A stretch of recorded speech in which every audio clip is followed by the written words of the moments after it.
Test, I can hear you. test. No, it's the same thing. Okay, maybe it's for the speaker.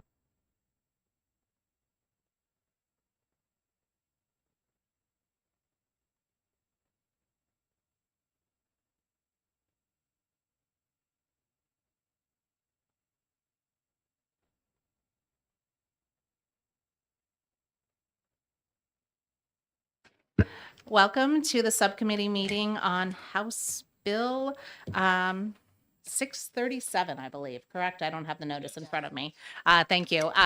This subcommittee will only be looking at this bill as this is the only one that has been noticed.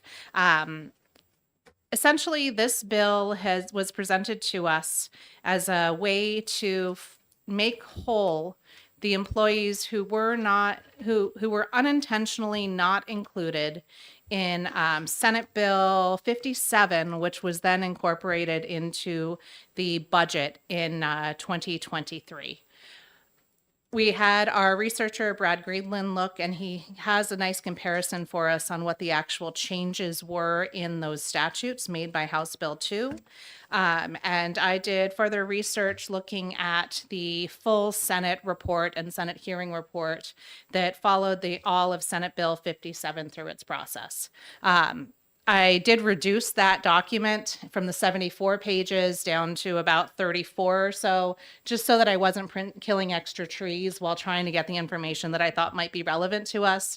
I can send that all out to the committee, and it's all available if you look up Senate Bill 57 from 2023. You go into the bill history, and then there's a part where you can click on the Senate documents.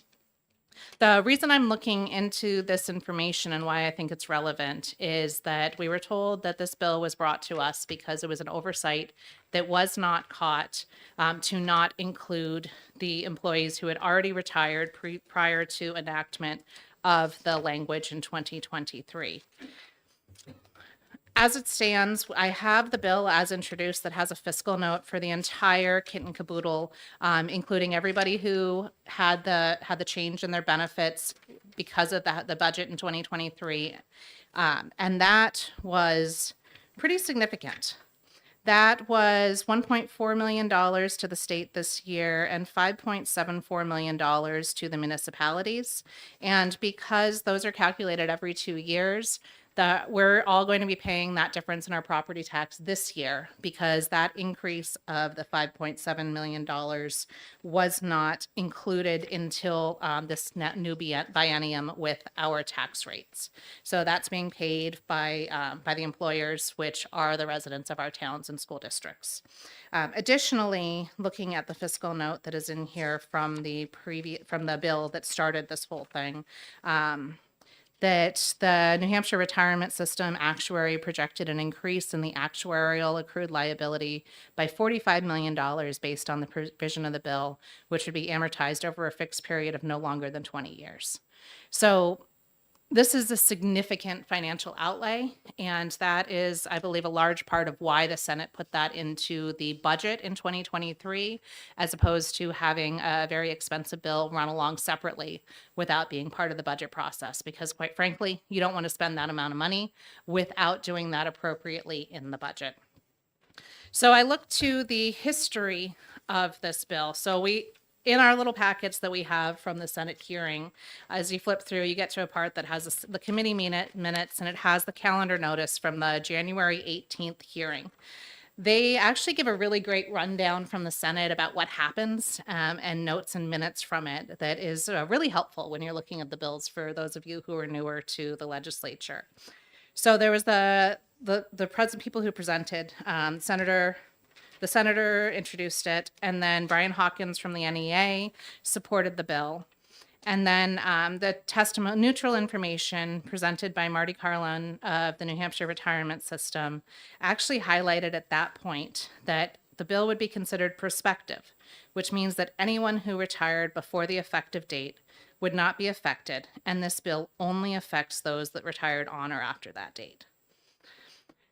So that's sort of where I get to a disconnect on what we were told when the bill was introduced, that this had been an oversight, because the current language passed Senate Executive Departments and Administration Committee on consent.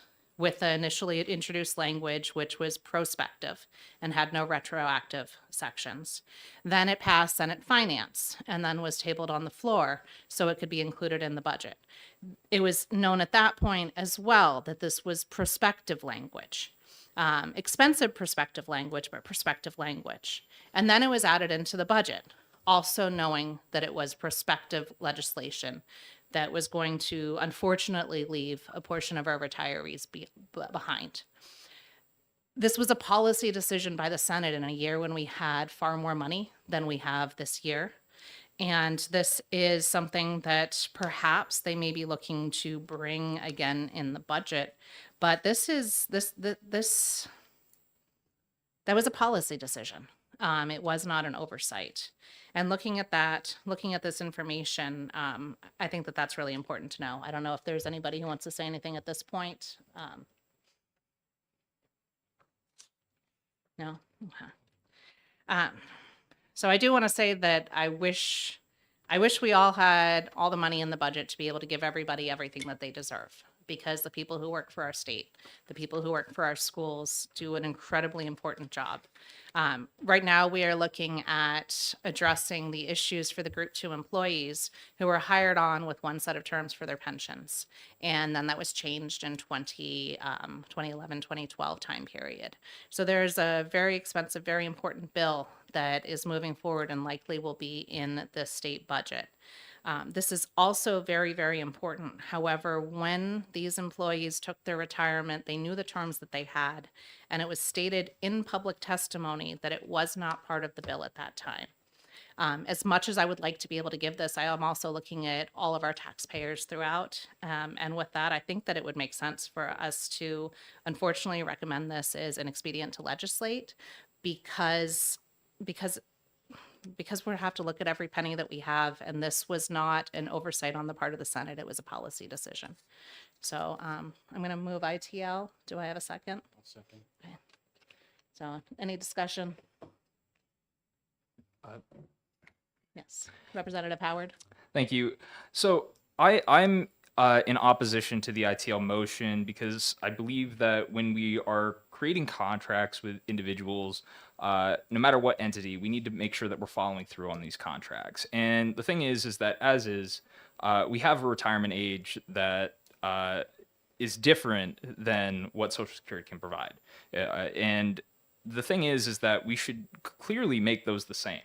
It is forcing people to work an extra 2 years unnecessarily when they could request the retirement at 65 instead of 67. So with that, I can't say that I can support the ITL motion, and I will be looking for an OTP. Thank you. Thank you. There are other comments? Representative Slotcha? Logi. How do I say it again? correctly? Slotchi. Thank Slotchi. you. Thank you. I get nervous when I say people's names. That's Slotchi. okay. You mentioned, the previous speaker mentioned obligations, contractual obligations. I'm curious, is there any specific contractual obligation that you're aware of that you spoke to, or is it some other, is there something else that I'm unaware of potentially? When we're talking about retirement contracts, there are different plans for people, and it depends on what those individuals choose. But members of the New Hampshire retirement system are basically promised things from the state of New Hampshire. I still think that it's something where we do need to provide these funds to people and make sure that we can provide retirement at these lower ages. But, again, opinions. Thank you. Thank you. And yes. Questions? So this is a subcommittee work session. It's not a hearing. So I wanted to have our discussion here as well. I appreciate that you all came out in the snow. And I guess I will say one other thing. Although we're in the voting mode, I probably should have asked for anything at that point. So normally it's not a matter of taking testimony or hearing from people in a subcommittee work session. But given that you guys drove out in the snow, do you mind if I just give each of you maybe 2 or 3 minutes each, just because you did make the drive in the snow? I know it's not exactly correct procedure. I guess I'll withdraw my motion and then we'll make it again. So we've withdrawn the motion and withdrawn the second, so that since you've made the trip in the snow, we can hear from each of you if you'd like to. We'll need to have a pink card from you, but I'll give you 2 or 3 minutes. Thanks. Up to the microphone and turn it on, because this is live streamed. So, yeah, for the record, Bob. Can you wait till you put the microphone on? Oh, yeah. Yes. For the record, Bob Blaisdell, representing the State Employees Association. I guess I'm a bit confused because this is my 28th session, and I've been to a lot of subcommittees, which involves the public. So I'm a little bit confused because, yes, it's a work session. However, it's a work session for not only legislators, but also from the public. And I understand the whole testimony situation, but it's been my experience that there's a conversation during these. I've had many conversations and work sessions in this room for ED&A for decades. So am I to understand that before you take the vote, you're not going to include us? That's the procedural thing? Is something changed? Actually, the procedures are always that the hearings are open for everybody who wants to testify. Oh, I know. Subcommittees, that is to the discretion of the chair. I have Okay. been on many subcommittees Yeah. where it does not reopen public testimony.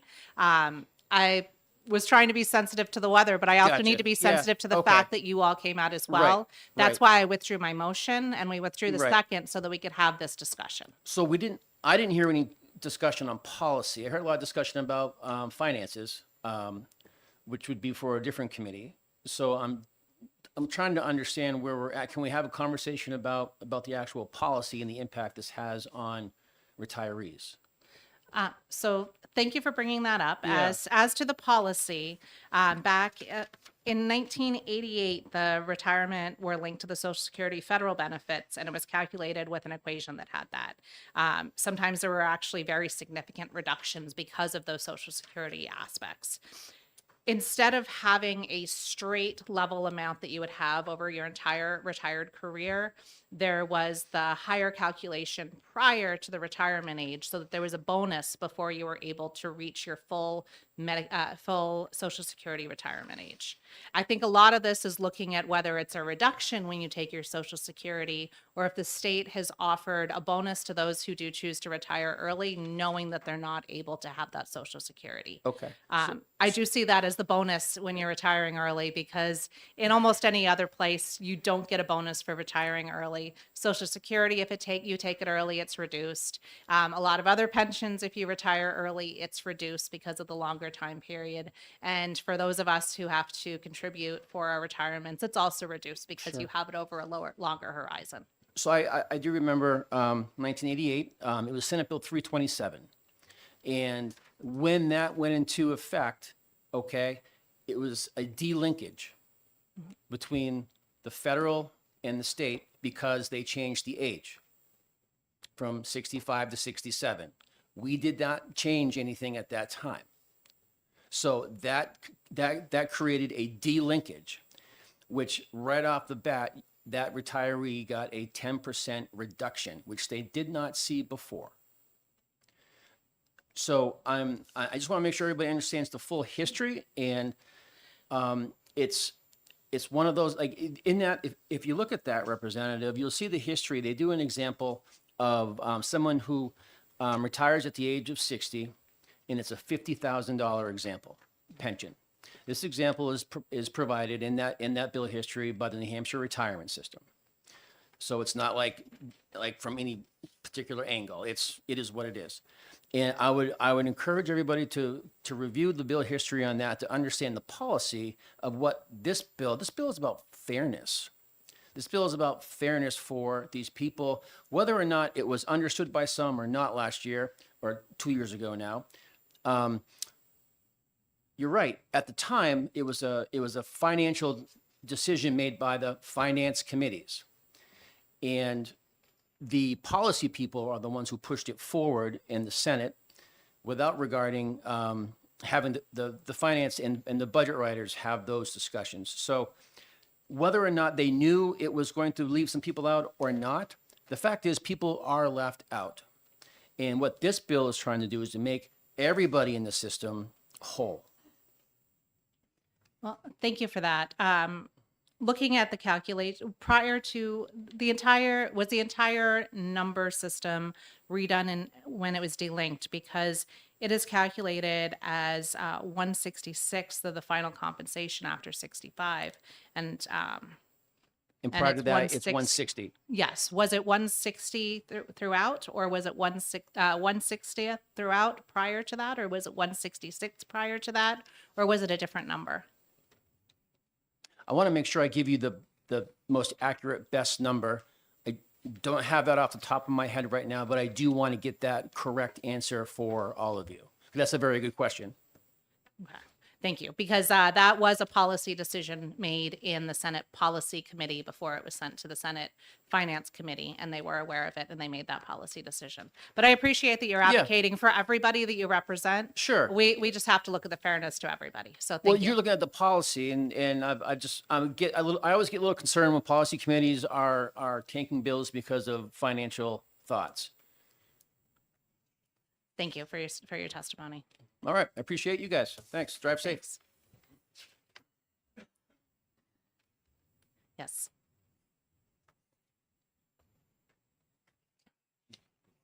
Yes. Hello, my name's Karen Irwin, and for the record, I am the one that initiated this year, this bill. I am one of those that got captured in this. I will say it was a definition issue. If you look at the language, the language seemed to support everyone. It said retiree members.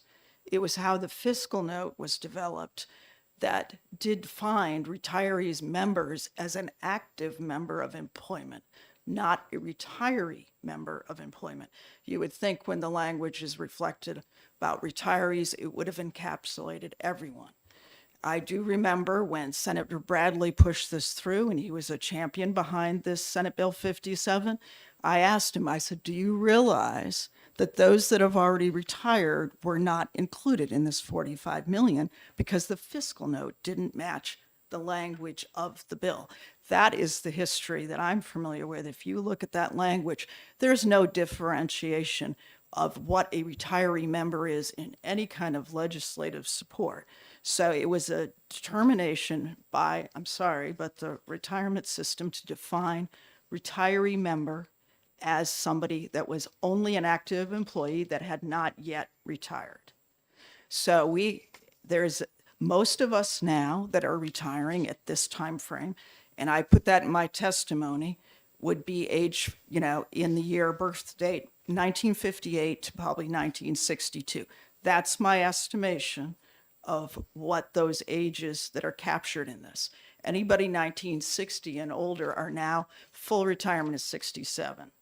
So what Bob was referring to is it had been a disconnect. It wasn't a bonus. It was a reduction because retirees got Social Security. And so when they got Social Security added, they said, we can reduce your pension by 10% because you're getting more money. That disconnect existed for over 20 years till Senate Bill 57. I don't know, 20 or more years. Maybe I guess it's 19, that'd be 35 years. It was a disconnect that people were like, okay, I have to pay more for my medical. I can't take my Social Security without getting a discount. And I reflected to you, in my age group, I would be taking it 2 years early. If I really needed that money, I would need, because I couldn't support that 10% decrease, that loss in income, then I would also have to take my Social Security 2 years early. So those two decreases were, in my case, with 36 years in the retirement system, $836, I think is what I said. But I just wanted to get that history for you. It really wasn't all knowledgeable because the one that was leading the charge didn't even know it until I pointed it out to him. And it was too late in the game. They all said to me it was too late in the game to go back and get another fiscal note or do anything. So they had to go through and support. Everybody supported it just being active members and not retiree members. And so We're simply asking it for it to be, fair and I also testified to is because we're recent retirees. In my case, I had $304,000 in my personal account. My cut was $469, I think, and that was just mine. But and if you kick it out because I haven't used up all my money for 6 years, and you let us have the continued amount till we reach age 67 in my case, that it really doesn't kick in that unfunded liability too much later, because all of our pensions come out of that first roughly 6 years of our money first, so to speak, our money. And the 7% we put in all over all those years. And everything's relative, because it depends on how many years you have, but it's all kind of a relative thing. So my 10% is that amount because I have a lot of years in, other people won't have much. So I hope you will go to the policy of this bill, because if you look at the history, it is unfair that, and it was an oversight as far as I was concerned, because it was how it was defined, which is not in statute again, on the fiscal note. So thank you for this time, though, and I hope you will change your mind on that idea with this history and let it go. I do think there's things that could be done on the fiscal side to support maybe an alternative, because this is a little narrow window of time.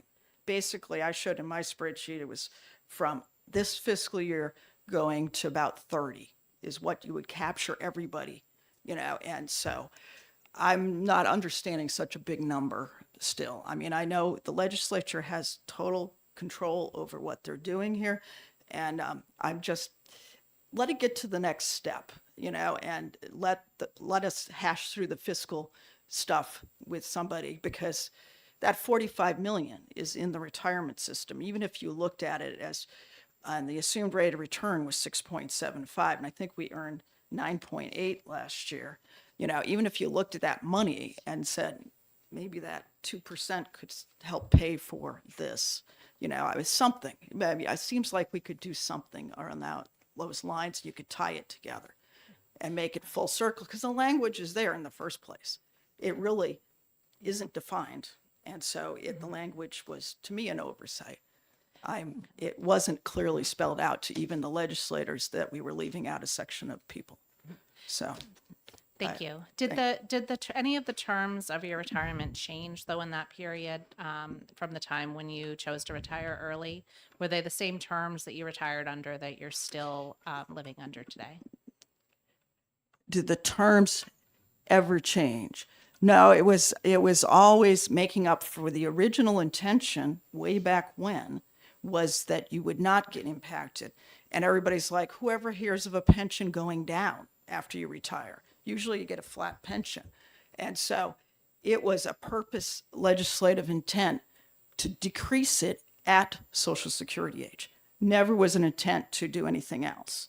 It was just that it costs so much money, if you were going to change it forever, that they didn't have the money from year to year to do it. Now they've done the lion's share of this, but, it seems like there's a way to alternatively looking at this for finance, but that to me is a finance decision, and I wish you would pass this on the principle that it is kind of unfair. And I really, if you go look at the language and do your analysis, you will see what I'm saying in the language. You would not support that it would leave out a group of people that were actual retirees.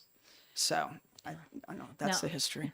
No, thank you for that history. And in the history from the Senate, it was brought up on January 18th of 2023. Unfortunately, they did have time where they could have amended that, but they chose not to.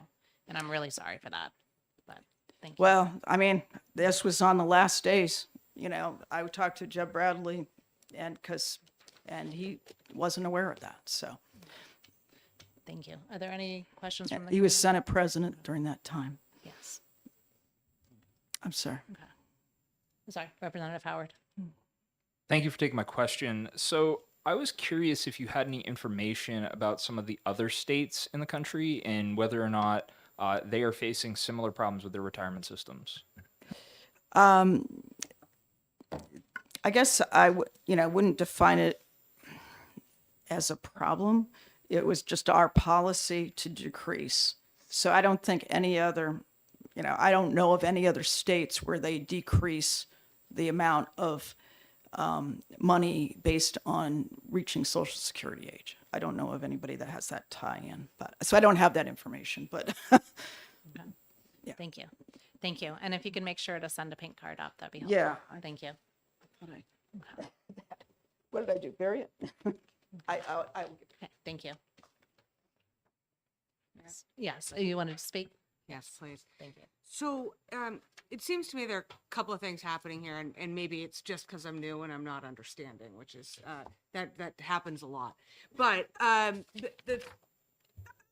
when I heard discussion at the beginning, it did sound like it was the finances that would be the reason that we would be voting against that.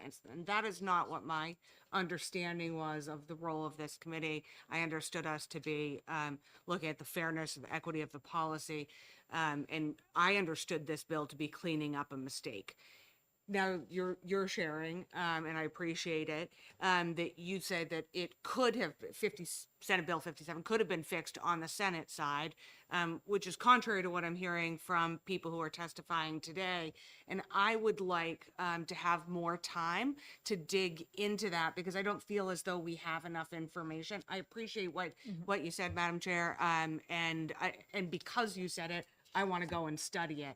I am not particularly comfortable where there is a conflict between two people's understanding moving forward, and I'm especially not comfortable doing that at a time where it sounded to me like we were getting at a inexpedient to legislate recommendation because of how much this was going to cost us, instead of the question of whether or not we should be doing this for people who are participating in the system. So those are my 2 cents. Maybe I'm misunderstanding, but I'd particularly appreciate not taking a vote on this today. Thank you. Thank you. I do agree that understanding the true legislative history of this bill is important, and that's why the records from the Senate hearing on January 18th, where it is in the minutes that it was raised, it was voted without changing it. I can get the particular dates. It was voted in committee and on the floor from ED&A in the Senate without changing it. It was heard in finance again in the Senate where it was brought up and it was not changed. And then it was added to the budget, which was a whole nother one, which I think is an 800-page committee report. So I definitely didn't print that one. But I can find the specific pages from that where it was brought up again. And there were various advocates who continued to advocate just for those people who had not yet retired. And there was not advocacy from the groups for those who had previously retired. And although I'm sure that individuals were advocating for that, but most of it was in support of moving forward with those who they could. So it was a policy decision. And since this was brought to us to clean up an inadvertent oversight, that was not an inadvertent oversight. It is a policy issue.